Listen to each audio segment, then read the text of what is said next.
Witajcie! Dziś opuszczam Jerozolimę i ruszam w stronę Palestyny. Chcę zobaczyć, jak naprawdę wygląda życie po drugiej stronie muru, jak mieszkają tu ludzie i z czym się mierzą na co dzień. Spędzę tu kilka dni, żeby lepiej zrozumieć sytuację i poczuć atmosferę tego miejsca od środka. Zapraszam na kolejny odcinek. Pokażę Wam Palestynę taką, jaką widzi się naprawdę, będąc tu na miejscu.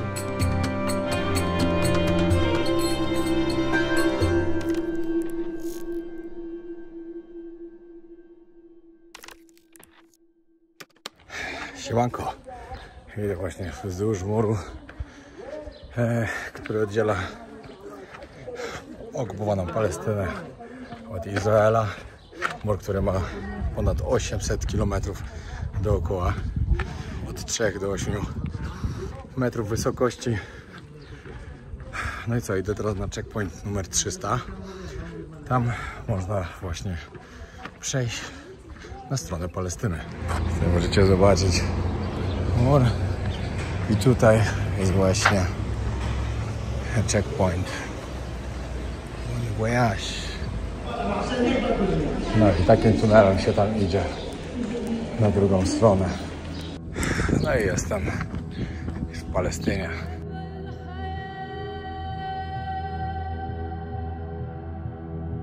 Mur wokół Palestyny, znany też jako mur separacyjny lub mur bezpieczeństwa, zaczął powstawać w 2002 roku w czasie drugiej intifady, czyli palestyńskiego powstania przeciwko izraelskiej okupacji.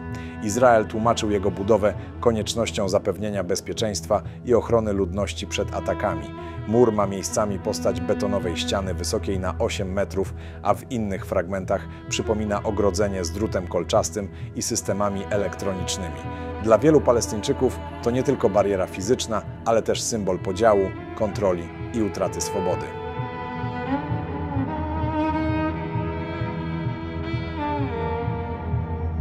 Idę teraz zobaczyć do takiego sławnego hotelu, nazywa się Banksy Hotel. Hotel z najbrzydszym widokiem podobno, hotel z widokiem na mur, że 5 metrów z okna widać po prostu mur. Patrzcie, idzie się tak tutaj wzdłuż muru. Taksówkarze cały czas zaczepiają, że mnie podwieźć, ale ja nie potrzebuję podwiezienia. A właśnie teraz taksówkarz mi powiedział, że po pierwszej zamykają checkpoint i po pierwszej już nie będę mógł wrócić, jest 12:30. No ale to nieważne, bo ja dzisiaj nie wracam. O, Trump namalowany. No tutaj właśnie na tym murze jest także dużo właśnie różnych takich graffiti robią, że można bez problemu.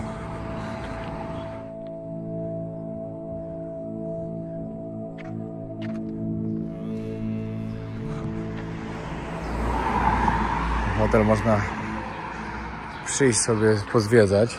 Można się tam też zatrzymać na górze. Ale podobno łóżko w hostelu kosztuje coś 200 zł, pokój 800. No i można zobaczyć, jak to wygląda.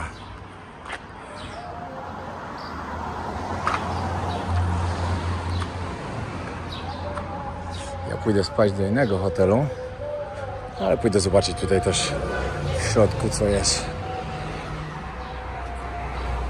Tutaj w ogóle jest polskiego, ale wideo polskiego artysty. Właśnie tu mi teraz powiedzieli w hotelu, że co jakiś czas przyjeżdża właśnie, żeby coś namalować, co parę miesięcy.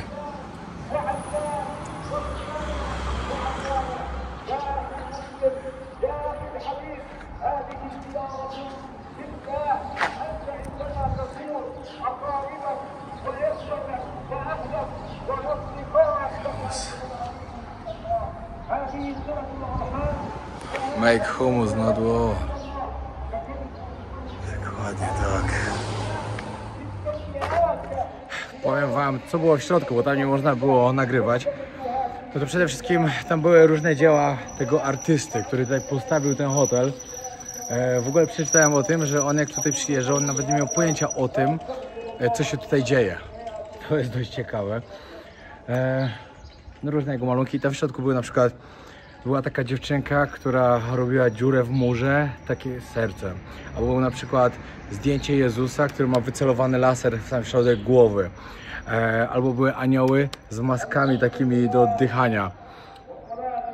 No różne takie ciekawe te. Później poszedłem dalej do muzeum. W muzeum, jeszcze było na przykład takie jakby trofea, jak ludzie mieli znaczy ludzie mają na przykład jak na polowania chodzili, to były takie trofea, ale kamery zawieszone. Wszystko to po prostu związane z tym, co tutaj się dzieje dookoła. Dodatkowo jeszcze, później było muzeum, było opowiedziane wszystko, to cała historia tego, jak to się stało, że tutaj powstał Izrael, skąd tutaj Żydzi się wzięli na tym terenie. Właśnie w 1947 roku, jak Anglicy okupowali ten teren, skończyła się II wojna światowa, no i gdzieś właśnie musieli ich osiedlić i osiedlili tutaj. Ten mur, który jest za mną, powstał, zaczęli go budować w 2000 roku, w 2005 skończyli 800 km ponad muru. Więzienie po prostu, więzienie, naprawdę. A jeszcze dodatkowo, to jeszcze nie jest tak, że tylko żyją tutaj właśnie muzułmanie, że Palestyńczycy tutaj żyją. I tak Izraelczycy, czyli Żydzi, zaczęli sobie tutaj na tym terenie też budować swoje osiedla. I właśnie tak na przykład będzie Hebron, które jest miasto podzielone na H1 i H2. Jedna strona jest właśnie żydowska, druga jest muzułmańska czy palestyńska. Tam pojadę jutro.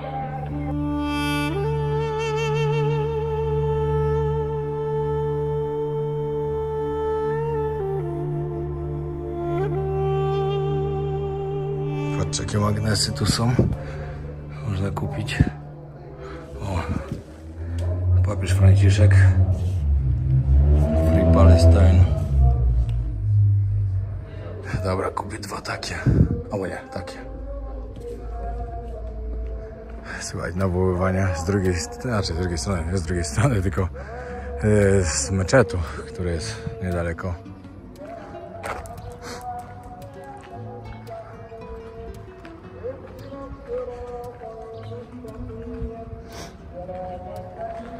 Wchodzę teraz, zaraz pójdę do hotelu, zostawię swój plecak, bo szczerze mówiąc już troszkę mi ciąży.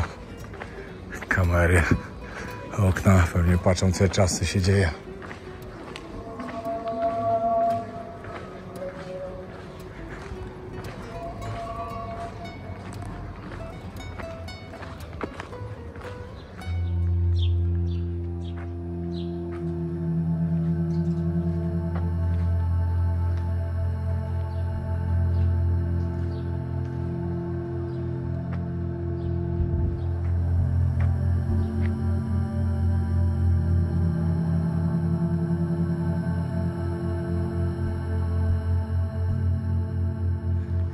Zapomniałem nagrać jeszcze jednej rzeczy.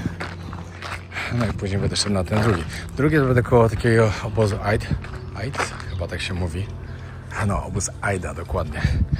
To jest właśnie obóz, jeden z 3 obozów palestyńskich uchodźców, którzy zostali zmuszeni, żeby się tu przenieść właśnie po tym, jak zostali wygnani ze swoich terenów, gdzie mieszkali wcześniej.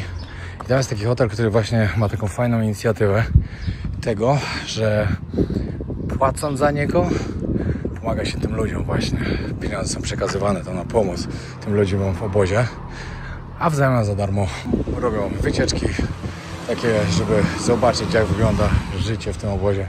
Oprowadzają. Także całkiem spoko inicjatywa też. Co ciekawe, ja byłem wydygany od drona i na początku przyleciałem do Izraela, że mi go mogą wziąć. Później jak tutaj szedłem, zostawiłem specjalnie na dworcu. Nikt nie sprawdzał. Nic a nic.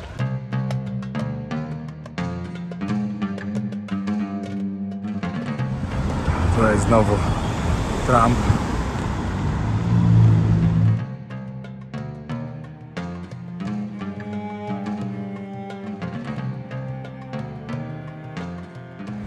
Czemu tutaj są ciekawe jak rysunki z Trumpem, graffiti, a ze względu na to na przykład, o patrzcie, tutaj też jest kamera i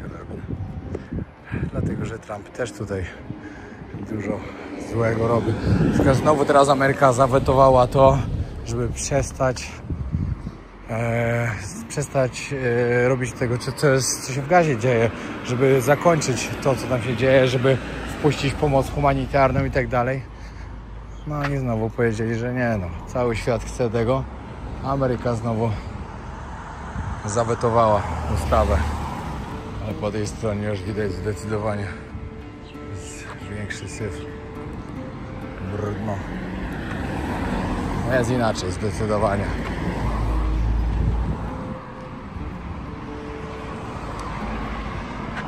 Hotelik.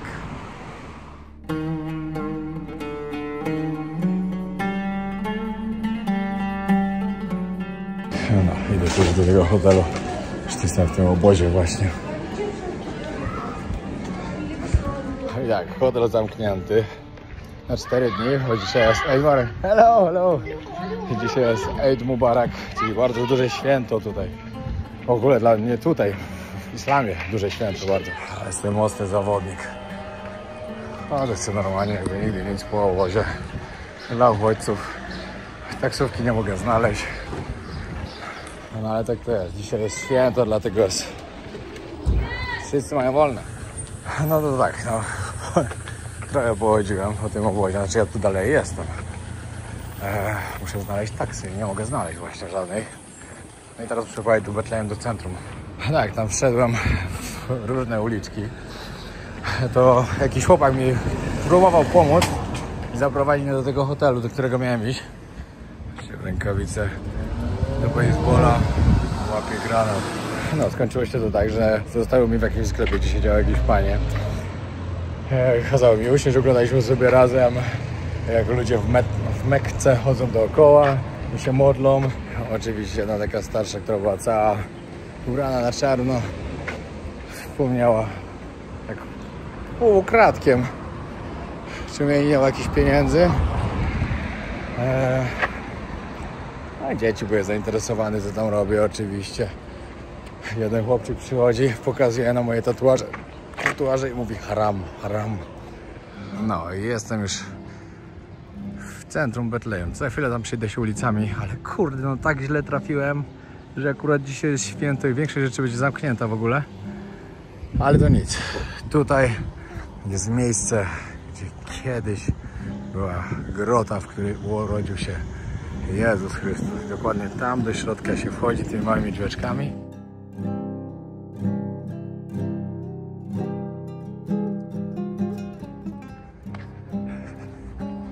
No.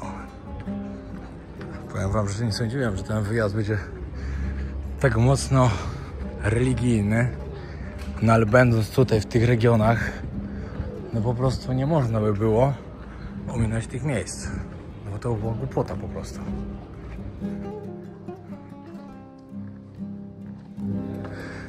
No i tak to wygląda.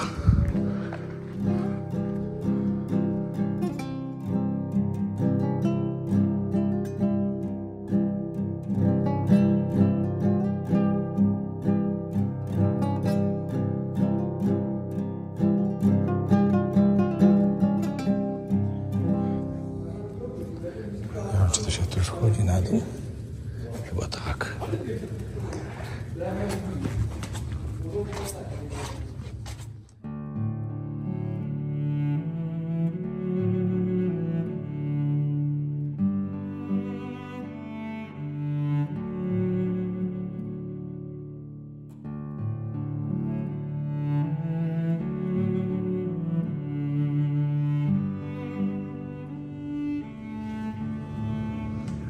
To jest chyba dokładnie to miejsce.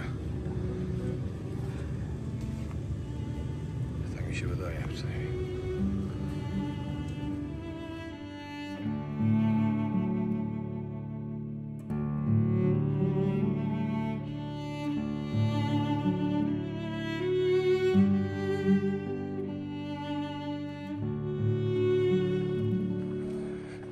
No myślę, że dla takiej jakiejś głęboko wierzącej osoby odwiedzić takie miejsca, jak mi się udało zobaczyć w ciągu ostatnich 2 dni, czyli wczoraj i dzisiaj, to po prostu coś niesamowitego. wczoraj miejsce pochówku Jezusa, tam gdzie przechodził przez mękę, został ukrzyżowany, został pochowany, a później zmartwychwstał. Dzisiaj miejsce jego narodzin. Ciekawie. Wczoraj właśnie ktoś mi napisał, no dość ciekawie, bo napisałem, że jestem na Ziemi Świętej. A ktoś napisał Ziemia Święta, czy raczej Ziemia Przeklęta. No bo jakby nie patrzeć, to tu, gdzie się teraz znajdujemy i w ogóle te rejony tutaj, no to cały czas są jakieś konflikty, jest wojna, ludzie umierają. Czy to w imię religii? Na pewno też. To jest tak zwany dżihad, święta wojna. Po I wojnie światowej tereny dzisiejszego Izraela i Palestyny przeszły pod kontrolę Wielkiej Brytanii jako tak zwany Mandat Palestyny. W 1947 roku ONZ zaproponowała podział tego obszaru na dwa państwa, jedno żydowskie i jedno arabskie, co Żydzi zaakceptowali, ale Arabowie odrzucili. Gdy w 1948 roku ogłoszono powstanie Izraela, wybuchła wojna arabsko-izraelska, a setki tysięcy Palestyńczyków zostało zmuszonych do ucieczki. W wyniku konfliktów Izrael zajął więcej terytoriów niż przewidywał pierwotny plan ONZ. Od tamtej pory podział ten jest źródłem napięć, wojen i braku trwałego rozwiązania konfliktu izraelsko-palestyńskiego.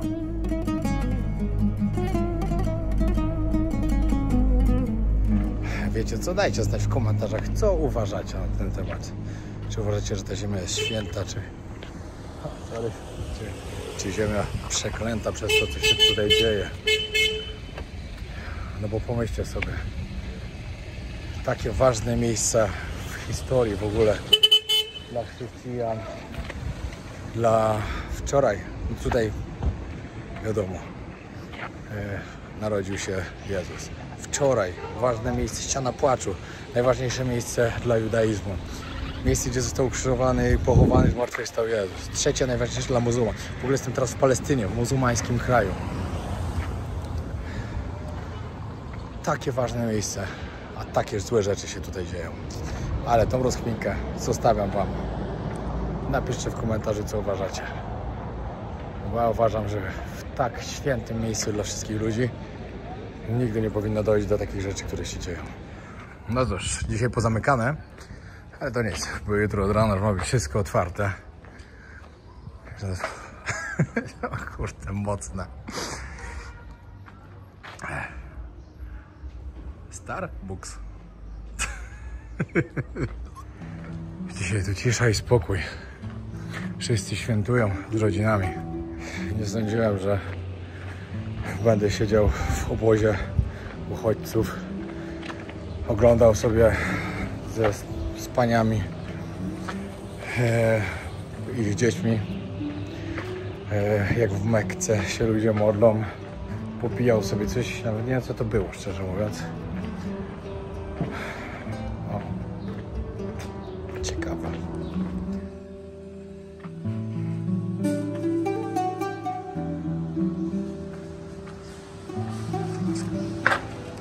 No i tutaj kościół, obok meczet, wszystko obok siebie, da się, da się. Bardzo ładny ten kościół.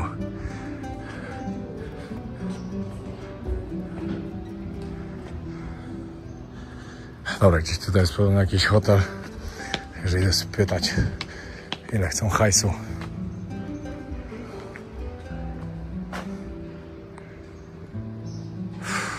Ale tu spokój, cisza. Ja to zawsze trafię. No, to jest pewnie jakiś targ lub nie dzisiaj. Ale syf.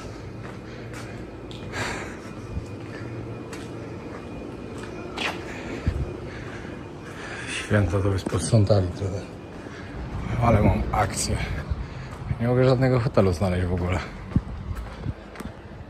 Ach, wszystko zajmie. To jest tak pusto, wszystko tak zamknięte, że już trochę aż słabo. Nawet nie idzie nikogo zapytać.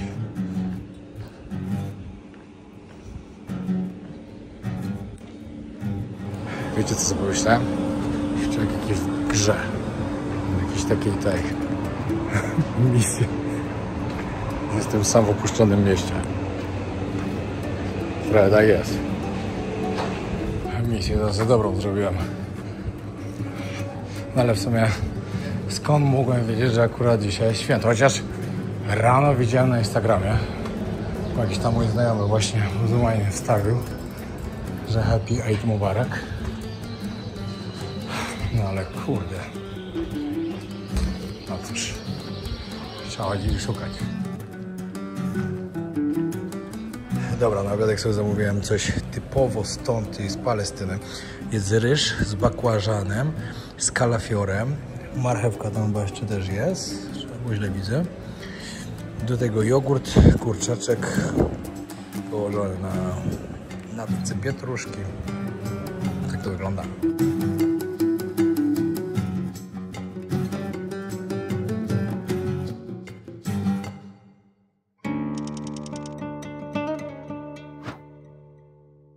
Wszystko jeszcze pozamykane, bardzo wcześnie wyszedłem. 8:15 dopiero. Hello, one coffee please? Yeah. Na kawkę przyszedłem.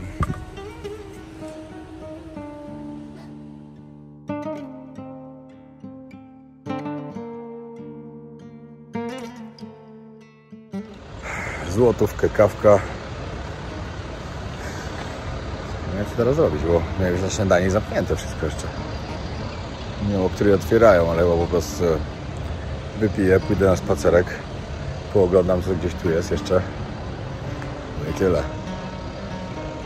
Będę musiał czekać.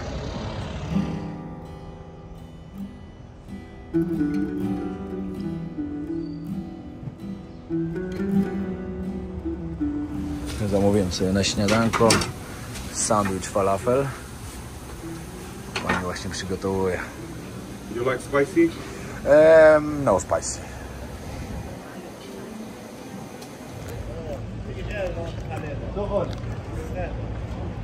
Bardzo dobra. Idę zobaczyć na jakiś on market, który nie całkiem wiem, czy idę w dobrym kierunku, bo znaki nie były tak za bardzo jasno namalowane, gdzie mamy iść, ale zobaczymy. Może się uda. A jak nie, to sobie połączę, przynajmniej zobaczę, jak się to wszystko budzi. Sprawdzałem później, jak dojechać stąd do Hebron. No to są 3 opcje. Albo znaleźć busa, albo tam, gdzie odjeżdżają busy, wziąć sobie taką dzieloną taksówkę, gdzie parę osób się bierze i się składacie, albo po prostu taksówkę osobno, ale najlepszym rozwiązaniem podobno są te współdzielone taksówki, że najtaniej wychodzą i najszybciej dojeżdżają. Około godzinka trasy taką taksą, autobusem nawet raz tyle, czyli 2 razy tyle, czyli około 2 godzin nawet.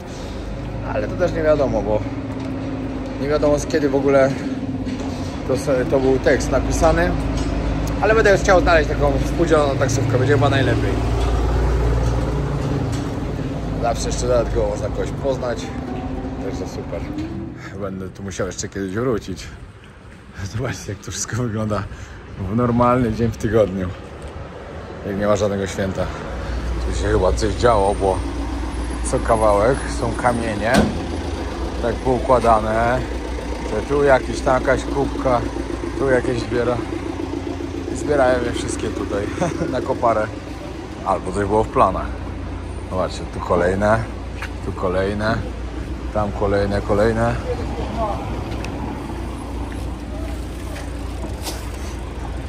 Tutaj ułożona kubka, tutaj.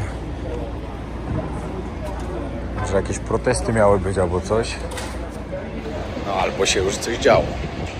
I teraz zbierają. Wiecie co mi się wydaje, że też dużo tych sklepów po prostu jest już zamkniętych, upadło. Przez to, że turyści nie przyjeżdżają w ogóle, bo tak naprawdę ja tu nie widziałem ani jednego turysty od wczoraj. W moim hotelu też jestem jedyny. Nie ma po prostu ludzi. No. ta wojna to wykańcza wszystkich, naprawdę. No i wiecie, tutaj tego nie widać tak naprawdę, nie ma takich jakichś śladów wojny albo coś takiego. Jest naprawdę całkiem ładnie. Ale ludzie boją się przyjeżdżać. I taka jest prawda. Wszędzie jak gdzieś mówiłem, że jadę do Palestyny, to dostałem tyle wiadomości, żeby nie jechać, że tak. Tylko że ludzie też nie wiedzą, jak Palestyna jest podzielona. Że jest podzielona na dwie części, na zachodni brzeg i na strefę Gazy. Także dużo osób nie jest świadomych tego i myślą, że to samo. No to nie, to samo jest oddzielone od siebie.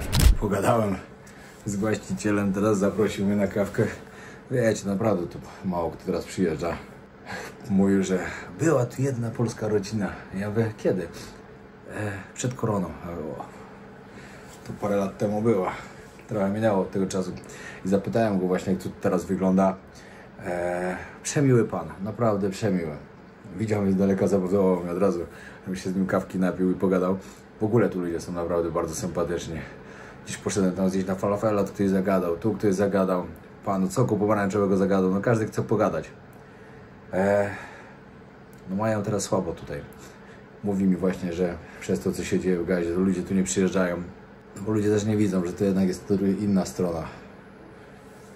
Jak ktoś się nie zorientuje, jak to wygląda na mapie i tak dalej, no to ludzie po prostu nie wiedzą. No, tak to jest. Czas się pakować dalej. Moi drodzy, chciałbym wam powiedzieć, co od jakiegoś czasu jest ze mną w każdej podróży, czyli Enteros Gel. Czym jest Enteros Gel? Enteros Gel jest to preparat oczyszczający z toksyn organizm. Także jeśli macie jakiś problem, wiecie z czym, trzeba szybko biec do toalety, albo biegacie za często do niej, albo macie na przykład jakieś zaparcia, albo cokolwiek złego się dzieje z waszym żołądkiem, lub po prostu popijecie, poimprezujecie za mocno, macie kaca. To jest preparat, który jest świetnie, który właśnie wam oczyści z tych wszystkich toksyn wasz organizm. Także naprawdę serdecznie polecam Enteros Gel. Jeśli chcecie zobaczyć troszkę więcej, w opisie możecie poczytać sobie. Zanim jeszcze nawiązałem współpracę właśnie z Enteros Gel, to my z Alą i tak stosowaliśmy go już wcześniej, bo ona też miała tam jakieś problemy właśnie z jakimiś bakteriami w środku i tak dalej. To jest naprawdę niesamowity produkt, także polecam. A że w podróżach się dużo podróżuje, to różnie to bywa z tym, co się zje, jakie bakterie się przyjmie. Warto mieć, ale warto też mieć go w domu, w apteczce po prostu. No bo po prostu się przydaje. Taka jest prawda. No i jak ktoś lubi poimprezować, to też warto. Powiem wam tak, jak się budzicie rano z kacem, to pomaga. Ja mam to szczęście, że akurat ja nigdy nie mam kaca, także dobrze, ale za to dużo podróżuję, dużo różnych rzeczy jem i zawsze lepiej mieć. Już raz mi się przydał, jak byłem w górach i naprawdę mi pomógł. Gdyby nie to, to pewnie bym miał dużo ciężej.